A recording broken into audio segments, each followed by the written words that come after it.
সকলে মহব্বতের সাথে আরো জোরে সরে পড়েন আউযু বিল্লাহি মিনাশ বিসমিল্লাহির রাহমানির কুতিবা আলাইকুমুস সিয়ামু কামা কুতিবা আলাল্লাযীনা মিন ক্বাবলিকুম লাআল্লাকুম তাত্তাকুন সাদাকাল্লাহুল মাওলানাল আযীম قال رسول الله صلى الله عليه وسلم من أحب سنتي فقد أحبني ومن أحبني كان معي في الجنة وقال تعالى في شان حبيبي ومحبوبي ومعشوق إن الله وملائكته يصلون على النبي يا أيها الذين آمنوا صلوا عليه وسلموا تسليما اللهم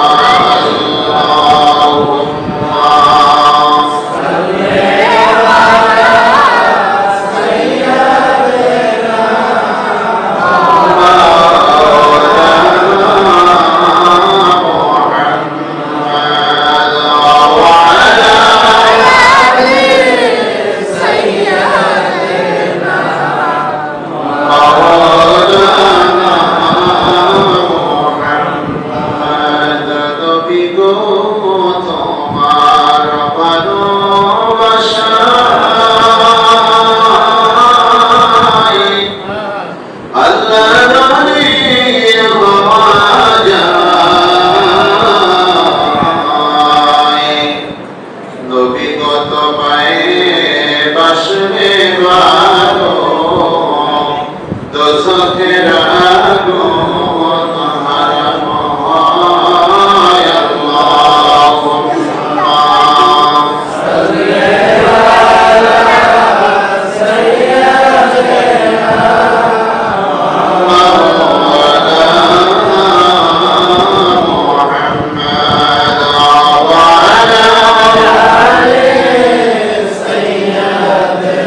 রমজান মাস হলো আমাদের পুণ্যের বসন্তের মাস। সুবহানাল্লাহ সুবহানাল্লাহ। বসন্তের মাস হলো বছরের যে ৬টা ঋতু। আমাদের দেশে ঋতু কয়টা? ৬টা।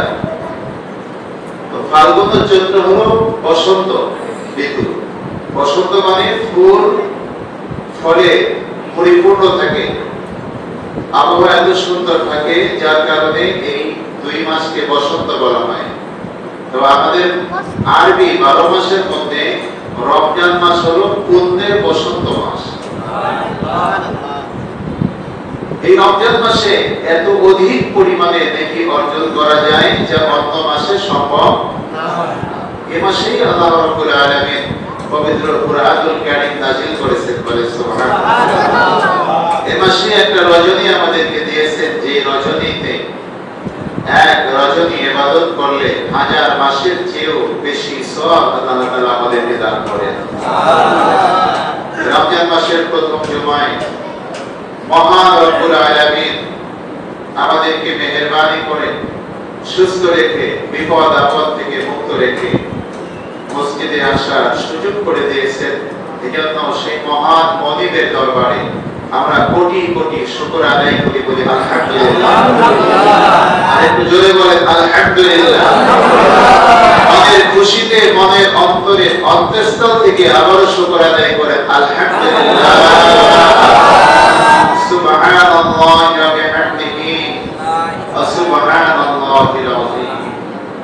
আমার আল্লাহ তাআলা আমাদেরকে ভালোবেসে রমজান মাস আমাদের জন্য নাযিল করেছেন, রহমাতাল লিল আলামিনকে পাঠিয়েছেন আমাদেরকে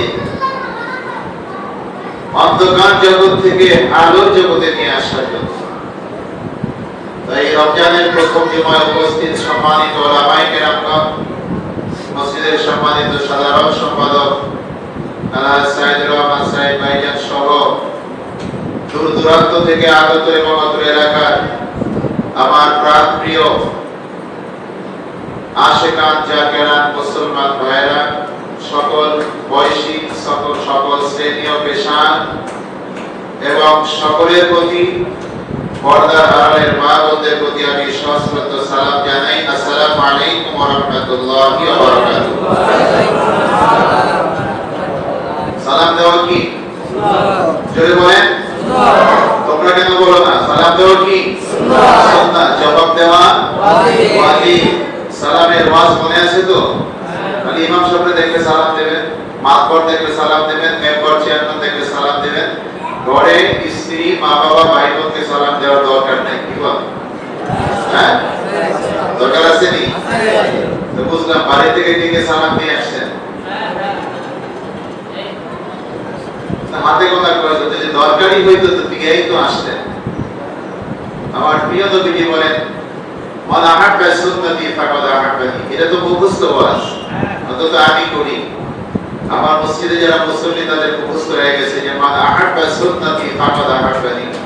আমার দয়াল নবী, প্রিয় নবী, আমার প্রাণের নবী রাহমাতাল লিল আলামিন বলে, যে আমার সুন্নাতকে ভালোবেসে আমল করবে সেজন্য আমি নবী আমাকেই ভালোবাসি। ওয়ামান আহাব্বানি কানা মাই ফিল জান্নাহ। যে আমাকে ভালোবাসে সে আমার সাথে আমার পাশেই জান্নাতে থাকবে। এর চেয়ে সুসংবাদ আর কি চাই? হ্যাঁ, আছে নি? এর চেয়ে সুসংবাদ আর নাই। গাড়ে সিজদা মনে নাই, একটা পাহাড়, গাড় মানে হলো একটা গুহা। এই গুহার মধ্যে আমার দয়াল নবীজি সিজদায় পড়েছিলেন। কার জন্য?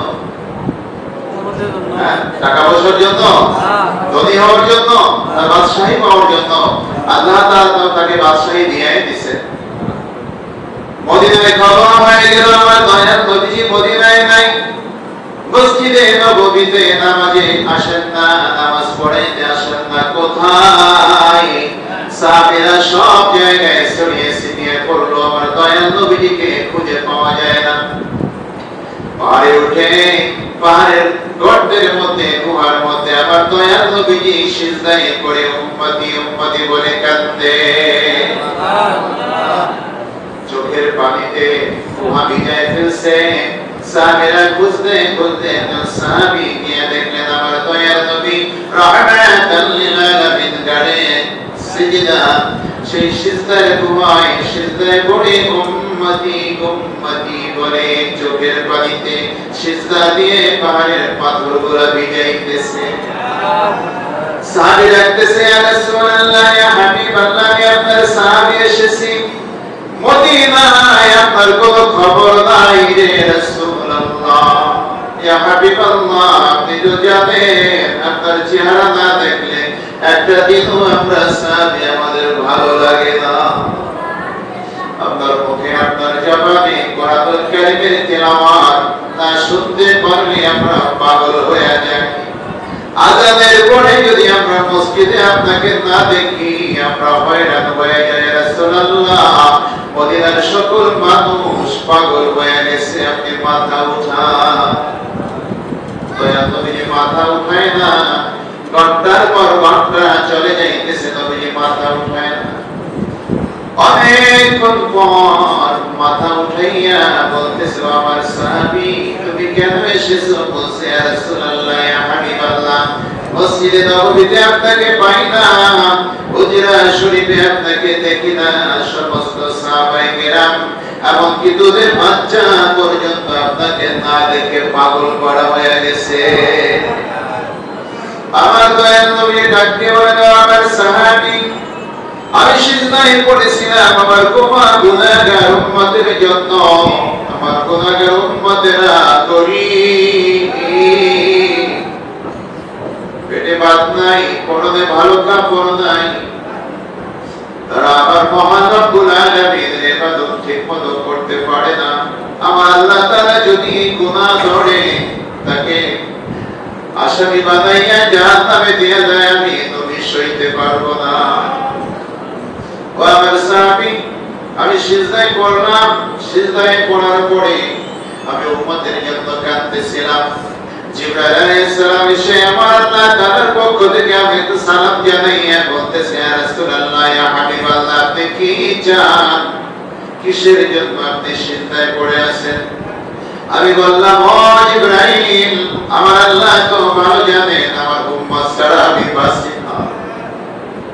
আমার উম্মত যদি জাহান্নামে নিয়ে যায় তো আমি নবী সইতে পারবো না।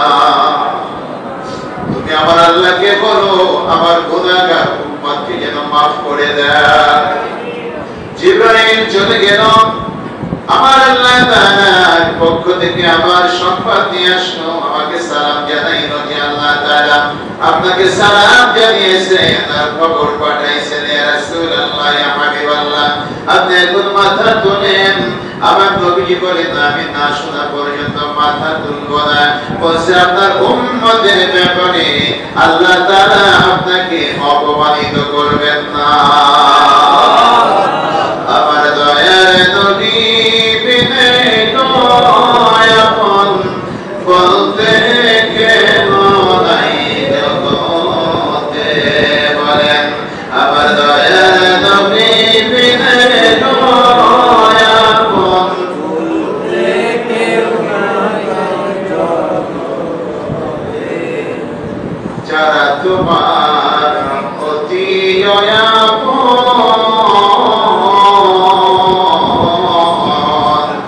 তারাই তোমায় গোসল দিয়া পরাইবে কাফন, ও তারাই তোমায় কবর দিবে, ও তারাই তোমায় কবর দিবে, বাঁশের চালি দিয়া রে আপন বলতে কেউ নাই জগতে, বলেন দয়ার নবী বিনে আপন বলতে কেউ নাই জগতে। আল্লাহুম্মা সাল্লি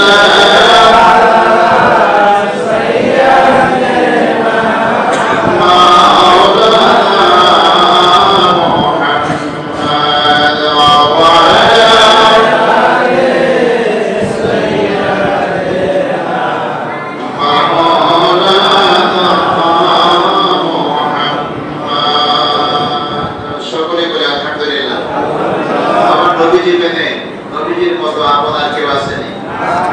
আছে? কেউ নাই। কবরে কেউ যাবে না। কবরে যাওয়ার পরে যিনি আমাদেরকে দেখতে আসবেন তিনি কে? মুহাম্মাদুর রাসূলুল্লাহ সাল্লাল্লাহু আলাইহি ওয়াসাল্লাম। তাই বলে এটা ভাববেন না যে উম্মতের মধ্যে আমরা এই জমানায় এসেছি বলে আমরা পার পেয়ে যাব না। নবীজি শর্ত দিয়েছেন যে আমার উম্মত কারা আর উম্মত না কারা। শর্ত আছে না? আল্লাহ তাআলার হুকুম মেনে যারা চলবে, আমার রাসূলের হুকুম মেনে যারা চলবে, যারা ওলি আল্লাহ কামেল আলেমদের কামেল ওলিদের কথা মেনে চলবে, তারাই হচ্ছে নবীজির উম্মত, আল্লাহর বান্দা। যারা মানবে না, শুনবে না, তারা নবীজির উম্মত না। অনেক লম্বা ওয়াজ আছে, এখন করার সময় নেই। রমজানের কয়েকটা হাদিস আপনাদেরকে শোনাবো, আমার দয়াল নবীজি বলেছেন। তাই আমার প্রিয় ভাইরা, আমরা এখন এমন একটা সাগরের মধ্যে আছি, যে সাগরটা কি জানেন? সেটা হলো রহমতের সাগরে। একেবারে সুবহানাল্লাহ। কিসের সাগর? যারা রোজা রেখেছেন তারা রহমতের সাগরে হাবুডুবু খাইতেছেন, বলেন আলহামদুলিল্লাহ। আমার প্রিয় ভাইরা, দয়াল নবীজি ইরশাদ করেন, কুল্লু আমালি ইবনি আদম ইউদাইফুল হাসানাতু বিআশরি আমসালিহা ইলা 700 يعترف قال الله تعالى إلا الصوم فإنه لي وأنا أجزي به আমার দয়াল নবী রাহমাতাল লিল আলামিন বলেন যে দুনিয়ার সমস্ত আমল আল্লাহ রাব্বুল আলামিন 10 গুণ থেকে শুরু করে 700 গুণ পর্যন্ত বাড়ায় দেন। বলেন সুবহানাল্লাহ। কত গুণ? যদি বলেন কত গুণ? 700 গুণ পর্যন্ত বাড়ায় দেন। আমার আল্লাহ বলেন আমি বাড়ায় দিয়ে থাকি, কিন্তু আমি আল্লাহ তাআলা এই রোজা স্পেশাল ভাবে তোমাদের মাঝে দিয়েছি। স্পেশাল সেটা কি? ফাইন্নাহু লি ওয়া আনা আজজি বি। এই রোজা আমি আল্লাহ তাআলা আমার জন্য আমি পালন করতে বলেছি, আর এই রোজার পুরস্কার আমি আল্লাহ আমার নিজ হাতে দান করব। রাওয়াহুল বুখারী, বুখারী শরীফের হাদিস। আমার প্রিয় নবীজি বলেন, ইয়াদাউ শাহওয়াতাহু ওয়া তা'আমাহু মিন আজনিনিস সাইমি ফারতা'আন فرحتان فرحة عند فطره وفرحة عند لقاء ربه ولا خلوف فم الصائم أطيب عند الله من ريح المسك والصيام جنة فإذا كان يوم صوم أحدكم فلا يرفث ولا يسخط فإن سبه فليكن إني امرؤ صائم রাওয়াহু শাইখান। আমার আল্লাহ তাআলা বলেন রোজাদারদের দুইটা আনন্দের সময় আছে। কয়টা? জোরে বলেন কয়টা? যারা রোজা রাখে তাদের দুইটা আনন্দের সময়। একটা আনন্দের সময় হলো ইফতারের সময়। কোন সময়? ইফতারের সময়। আর একটা আনন্দের সময় হলো আল্লাহ তাআলার কাছ থেকে পুরস্কার নেওয়ার সময়। এটা শুধু তারাই উপলব্ধি করতে পারে, অনুভব করতে পারে যারা রোজাদার। কি বলেন? যারা রোজাদার। কিন্তু যারা রোজাদারের মধ্যে আবার পার্থক্য আছে না নাই? রোজাদার কয় ধরনের? আমার দৃষ্টিতে রোজাদার দুই ধরনের। কয় ধরনের? একটা হলো লোক দেখানো রোজাদার, রোজা রাখে আবার ঘুষও খায়। রোজা রাখে আবার নামাজ পড়ে না।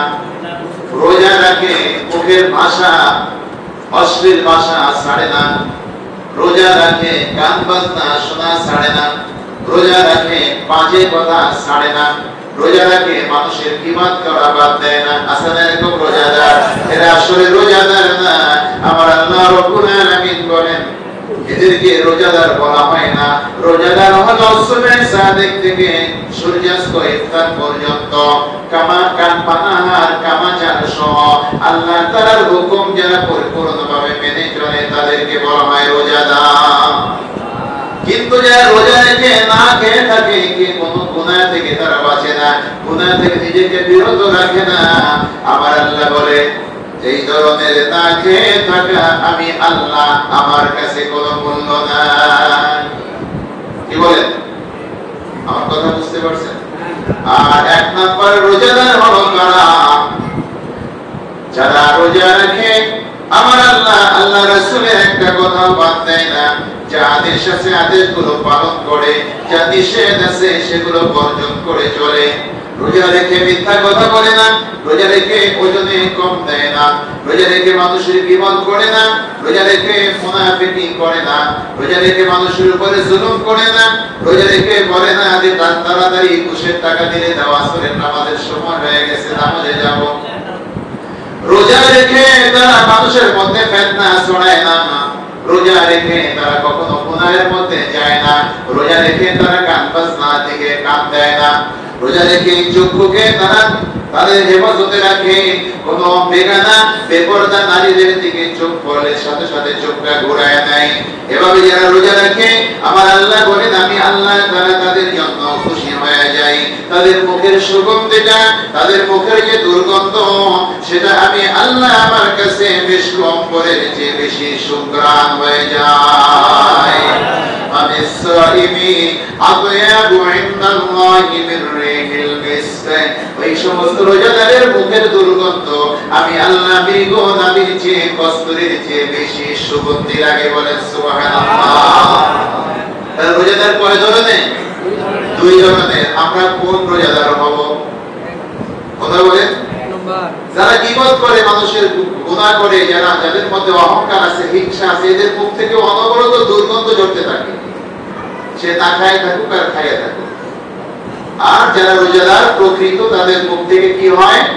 বেশ কম করে তাদের মুখে যে ঘ্রাণটা বের হয় এটা আল্লাহ তাআলার কাছে সুঘ্রাণ হিসেবে কবুল হয়। হাসরের ময়দানে যখন লক্ষ লক্ষ নয় কোটি কোটি অসংখ্য অগণিত মানুষ হাসরের ময়দানে উঠবে, তখন প্রথম 50,000 বছর কিয়ামতটা হিসাব নিকাশের সময় থাকবে। কত সময়? 50,000 বছর। তো এই সময়টা মানুষ সেখানে দাঁড়ায় থাকবে। কিন্তু যারা রোজাদার, এই যে দিনের বেলা হোটেলের মধ্যে যায় খায়, ঘরের মধ্যে যায় খায়, স্ত্রী রোজা রাখে, স্ত্রীকে দিয়া জোর করায় ভাত রান্না করায় খায়, এই ধরনের পাবলিক আমাদের দেশে আছে না নাই? কথা কথা আছে না নাই? হাসরের ময়দানে এই সমস্ত স্ত্রীদেরকে, রোজাদারদেরকে আল্লাহ তাআলা যখন কিয়ামত কায়েম হয়ে যাবে, বিচার শুরু হয়ে যাবে, রায়হান নামক একটা জান্নাতের গেট আছে, এই গেটের মধ্যে ফেরেশতাদেরকে বলবে, ও ফেরেশতারা, যারা রোজাদার তাদেরকে তোমরা বেছে বেছে বের করে নিয়ে আসো। ফেরেশতারা বলবে, ইয়া রাব্বুল আলামিন, রোজাদারদেরকে কিভাবে বের করব? আমার আল্লাহ তাআলা ঘোষণা করবেন, রোজাদারের মুখের কাছে তোমার নাক লাগাইয়া দেখো, বিষ্কম্বরের মতো ঘেরান তার মুখ থেকে বের হইতেছে। বলেন সুবহানাল্লাহ।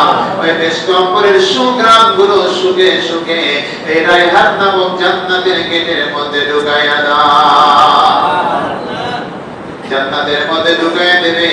ওই 50,000 বছর তাদেরকে ওই সূর্যের নিচে ঘামের মধ্যে ওই অন্ধকার জায়গায় তাদেরকে থাকতে হবে না। রায়হান নামক জান্নাতের গেটে ঢুকে তাদেরকে জান্নাতি খাবার এনে দিবে। ফেরেশতারা বলবে, ও আল্লাহ তাআলার প্রিয় বান্দা বান্দীরা, তোমরা দিনের বেলায় রোজা রেখেছো, আল্লাহ তাআলার হুকুম মেনেছো, স্বামী স্ত্রী সব জায়েজ ছিল, কিন্তু তারপরও আল্লাহর হুকুম নিষিদ্ধ ছিল রোজা অবস্থায়। তোমরা কাছাকাছি থাকার পরেও তোমরা স্বামী স্ত্রী মিলিত হও নাই। কত সুযোগ ছিল, ঘরে বসে যদি তুমি বিরিয়ানি খাও, শরবত খাও, কেউ তোমাকে দেখতো না, আমি আল্লাহ আমি ছাড়া।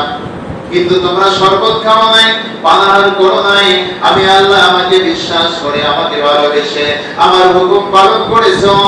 আমার আল্লাহ তাআলা ডেকে ডেকে বলবে, ও আমার বান্দা বান্দীরা, এইজন্য তোমাদেরকে এই রায়হান নামক গেটের মধ্যে, সম্মানের গেটের মধ্যে ঢুকায়া তোমাদেরকে জান্নাতি খাবার দেওয়া হলো। যারা রোজা রাখে নাই তারা তাকায় তাকায় দেখবে, আর তোমরা এখন জান্নাতি খাবার খেতে থাকো।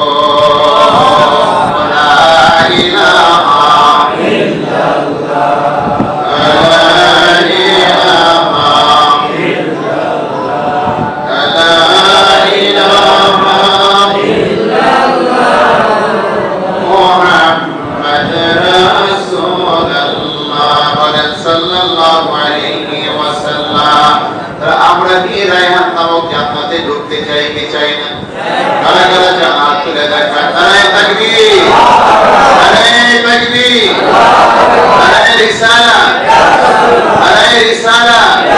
পবিত্র রমজান মোবারক, পবিত্র জুমা মোবারক, নারায়ে তাকবীর। আল্লাহ তাআলা যেন সবাইকে কবুল করেন, বলেন আমিন। ওই দিন দেখবেন যে স্ত্রীরা রোজা রাখে আর স্বামীরা রোজা রাখে না, ওই দিন তাকায় তাকায় দেখবেন আপনার স্ত্রী জান্নাতের মধ্যে খাবার খায়, আপনার বাইরে হা করে তাকায় দেখবেন খাবার কবরে ঢুকবো না।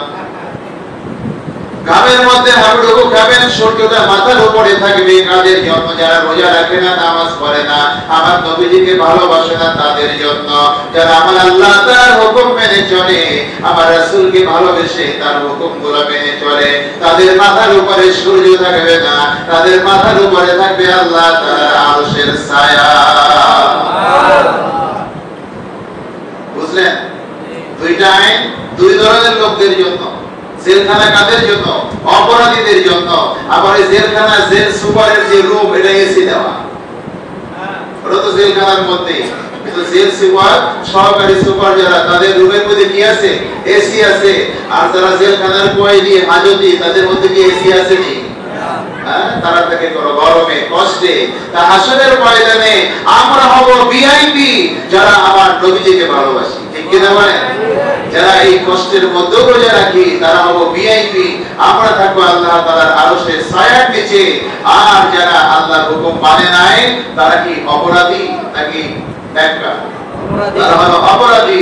আর অপরাধীরা সে হাসরের ময়দানে রোদের মধ্যে কষ্ট পাবে। একটা কথা মনের কান লাগিয়ে শুনে রাখেন, হাসরের ময়দানে আল্লাহ তাআলা তাদেরকে শুধু বাঁচায় নেবেন আমার নবীর ওসিলায়, যারা আমার আল্লাহ তাআলাকে ভুলে না।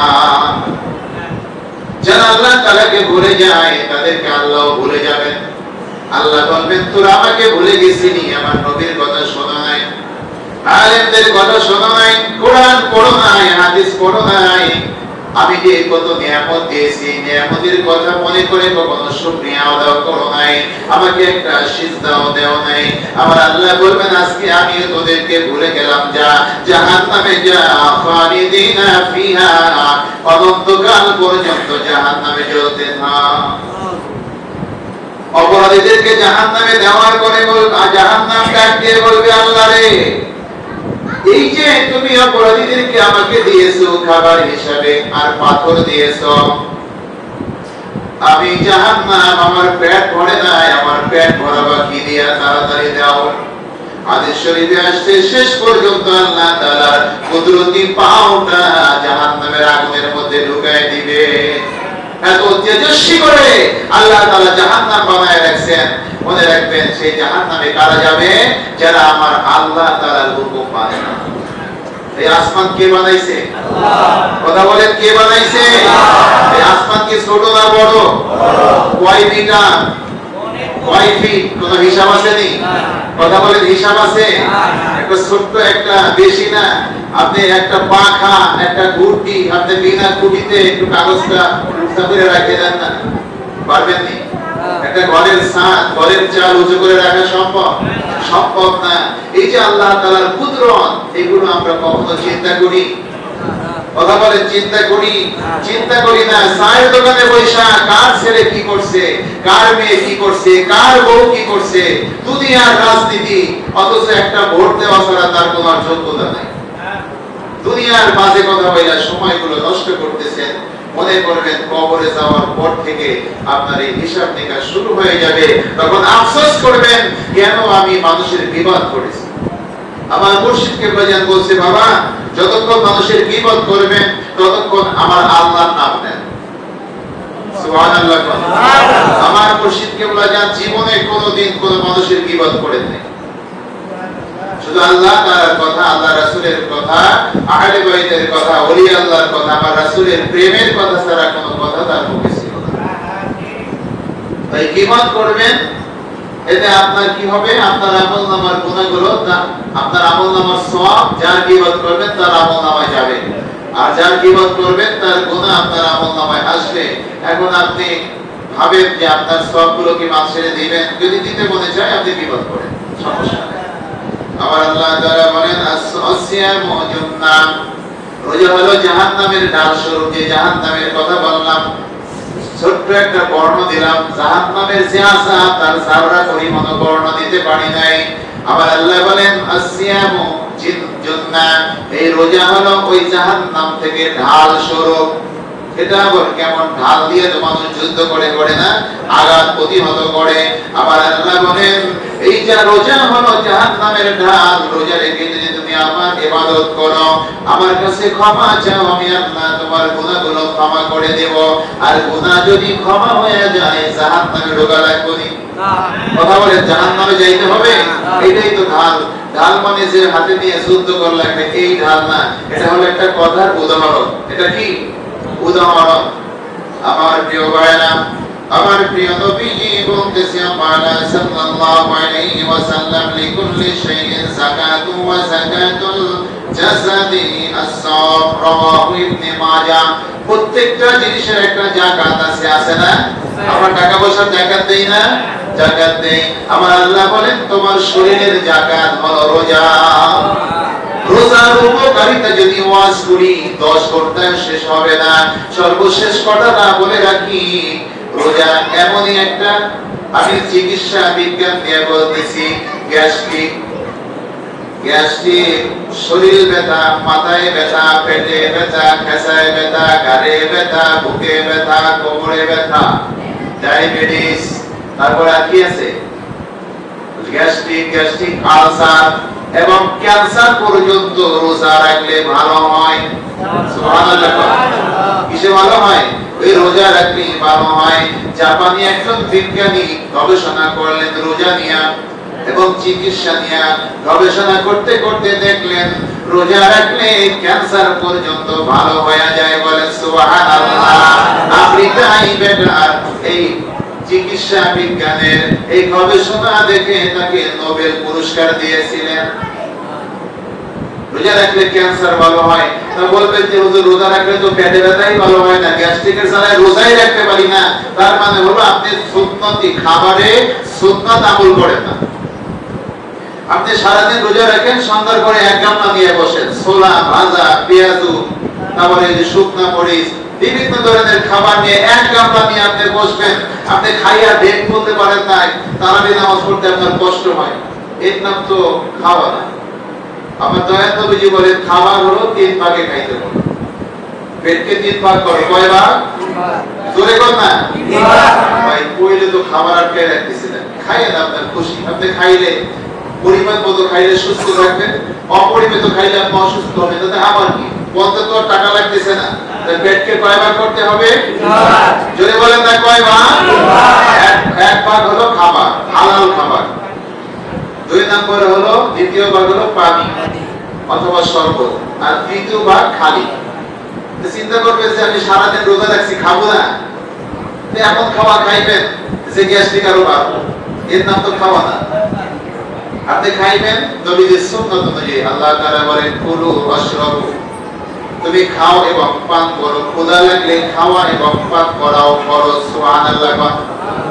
ওয়াক্ত হইলে নামাজ পড়া যেমন ফরজ, ক্ষুধা লাগলে খাবার খাওয়াও তেমন ফরজ।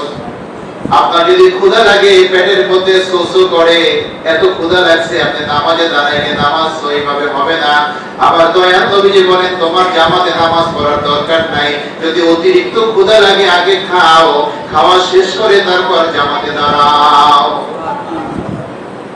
এই খাবার কেমনে খাবো এটা কোরআন শরীফে আয়াত লেখা নাই, আমার আল্লাহ রাসূল হাদিসের মধ্যে বলে দিয়েছেন যে তুমি খাবে, খাবারের পেটটা 3 ভাগ করে, 1 ভাগ খাবার, 1 ভাগ পানি আর 1 ভাগ খালি রেখে খাও। আমার আল্লাহ রব্বুল আলামিন তোমার শরীর সুস্থ রাখবেন, তোমার রোগ ভালো করবেন। এই পৃথিবীতে যত গ্যাস্ট্রিকের রোগী আছে, আমি একদিন বলেছিলাম 13,000 কোটি টাকার বেশি টাকা বিক্রি হয় শুধু গ্যাস্ট্রিকের ওষুধ। আমি বলি নাই, বাংলাদেশে যারা ওই গবেষণা করছে মানে ওরা কি বলে তদন্ত করে বের করছে 13,000 কোটি টাকার বেশি গ্যাস্ট্রিকের ওষুধ বিক্রি হয়েছে 1 মাসে। তো এই টাকাটা আমাদের পকেট থেকেই তো যায়, যায় না?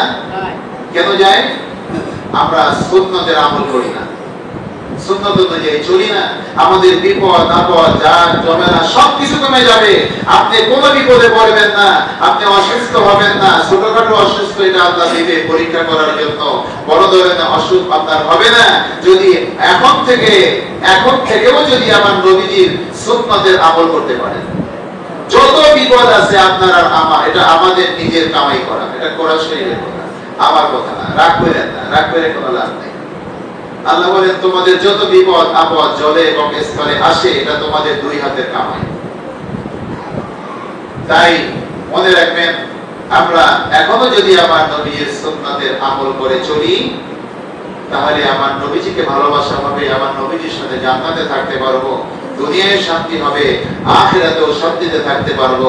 আর যখনই আমরা নবীর তরিকা থেকে বিচ্যুত হয়ে যাব, তখন দুনিয়ায় অশান্তির কোনো শেষ থাকবে না। আমি তাফসিরে মারিফুল কোরআনে পড়ছিলাম একটা হাদিস, আমার আল্লাহ তাআলা বলতেছেন, হে আমার প্রিয় নবী, যখন দুনিয়ার মানুষ আমাকে বাদ দিয়া যখন দুনিয়ার মানুষের উপরে তারা কি করে নির্ভর হয়, দুনিয়ার মানুষকে তারা খোদা ভাবে, তখন তাদের উপরে আমি এত আযাব দেই, তাদের উপরে আমি জালেম সরকার চাপায় দেই, তাদেরকে আমি কষ্টে রাখি। আর যখন দুনিয়ার মানুষ আমার উপরে ভরসা করে, আমার হুকুম মেনে চলে, আমি আল্লাহ তাদের উপরে ন্যায় শাসক নির্বাচন করে দেই, তাদের উপরে শাসক ন্যায় বিচার করে, তারা কষ্টে থাকে না। এটা কার হুকুম? এই আসমান কার? জমিন কার? আমরা কার? আমরা কার হুকুমে চলবো? আল্লাহর হুকুমে। এটা সর্বক্ষেত্রে, কোন ক্ষেত্র এমন কোন ক্ষেত্র নাই যেখানে আল্লাহর হুকুম নাই, যেখানে রাসূলের হুকুম নাই, এমন কোন ক্ষেত্র নাই, সব জায়গায় আছে। আরেকটা হাদিস বলে শেষ করব। হাদিসটা হলো, আমার আল্লাহ রাব্বুল আলামিন বলতেছেন যে যারা তারাবি নামাজ পড়ে না, কথা কথা আমরা তারাবি নামাজ পড়ি, আমার আল্লাহ বলে রাতে যারা সিজদা দেয়, তারাবি নামাজ রাতে পড়ি না দিনে? রাতেই তো পড়ি। যারা পড়েন না তারা মনোযোগ দিয়ে শুনবেন, যারা পড়েন তারাও শুনবেন। আল্লাহ তাআলা বলেন, তাহার প্রত্যেকটা সিজদার পরিবর্তে আমার আল্লাহ তাআলা তাহাকে ১৫০০ বছরের সওয়াব দান করবেন। কয় হাজার বছর? ১৫০০ বছরের সওয়াব দান করবেন। বেহেশতের মধ্যে ইয়াকুত পাথরের একটা বাড়ি নির্মাণ করে দিবেন। ওই বাড়িখানির ৬০,০০০ গেট থাকবে, বলেন সুবহানাল্লাহ। কয় হাজার গেট? ৬০,০০০। ৬০ না, ৬০ মানে ৬০, বুঝেন নাই? ৬০,০০০ ফটক থাকবে, প্রত্যেকটা ফটকে লাল ইয়াকুত মণ্ডিত স্বর্ণের একটি প্রসাদ থাকবে। মানে প্রত্যেকটা গেটই আবার একটা বাড়ি থাকবে, প্রত্যেকটা ফটকে ইয়াকুত মণ্ডিত স্বর্ণের একটি প্রসাদ থাকবে। যে ব্যক্তি প্রথম রমজানের রোজা রাখে, আল্লাহ তাআলা তার অতীত রমজানের ওই তারিখ পর্যন্ত সকল গুনাহ মাফ করে দিবে। যারা রোজা রাখছি আমাদের গুনাহ মাফ হয়ে গেছে, যারা রাখেন নাই তাদের কিন্তু মাফ হয় নাই। এখনো রাখেন, রোজা রেখে আল্লাহর কাছে মাফ চান, আল্লাহ মাফ করে দিব। আমার প্রিয় ভাইরা, প্রত্যেকদিন ভোর হইতে সন্ধ্যা পর্যন্ত ৭০,০০০ ফেরেশতা রোজাদারদের জন্য ইস্তিগফার করতে থাকে, এবং রোজাদারের প্রত্যেকটা সিজদার কারণে বেহেশতের মধ্যে এমন একটা ছায়াদার গাছ সৃষ্টি করে দেন যে উহার ছায়ায় ভোর সবচেয়ে সর্বোচ্চ তেজস্বী ঘোড়া ৭০০ বছর পর্যন্ত দৌড়াইতে পারে। সুবহানাল্লাহ কইয়া না? আমরা মনে হয় লাগবো না, তাই না? ৭০০ বছর পর্যন্ত একটা ঘোড়া দৌড়বে, এবার একটা গাছ আল্লাহ তাআলা সৃষ্টি করবেন কিসের কারণে? হ্যাঁ, আমার প্রিয় ভাইরা, সওয়াবের কোনো শেষ নাই। তাহলে আমরা রোজা কি ছাড়বো না রাখবো? যারা স্ত্রী আছে, অনেকের আছে ছেলে মেয়ে, কয় শরীর নষ্ট হয়ে যাবো, সামনে পরীক্ষা, এখন রোজা হুজুর আর রাখবো না। এটা কি রোজা হুজুরের হুকুম নাকি? হ্যাঁ, কার হুকুম? আল্লাহর হুকুম। আল্লাহর কাছে যায় কয় যে আল্লাহ, পরীক্ষা ছিল, রোজা রাখতে পারি নাই, শারীরিক তখন দেখবেন যে কেমন লাগে। মনে রাখবেন, আল্লাহর হুকুম না মানলে অশান্তির কোনো শেষ নাই, আর আল্লাহর হুকুম মানলে শান্তির অভাব নাই। আল্লাহ তাআলা যেন আমাদের সবাইকে সুস্থ রাখেন, রোজা রাখার তৌফিক দেন, রমজানের সকল নিয়ামত আল্লাহ তাআলা আমাদেরকে যেন দান করেন, বলেন আমিন।